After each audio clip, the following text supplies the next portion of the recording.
મારા ખોળાની જરૂર પડતી હોય જેને તેના ખોળાની જરૂર પડતી હોય જેને સુદર્શન ચક્ર ધારણ કર્યા પછી પણ એ કહેવાનું મન થાય તો જો નથી કરે માથે ઝાલીયું મારી મારી હાલત આંગળીયું પણ હે મારી હવેના મેન છે મારે તો હસી પાપાઈ પગલ્યું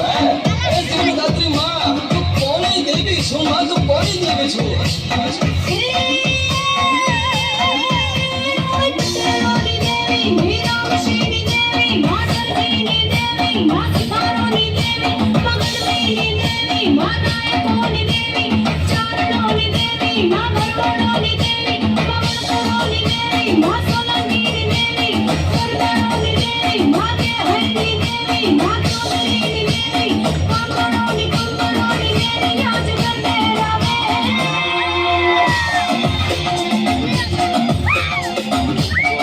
તો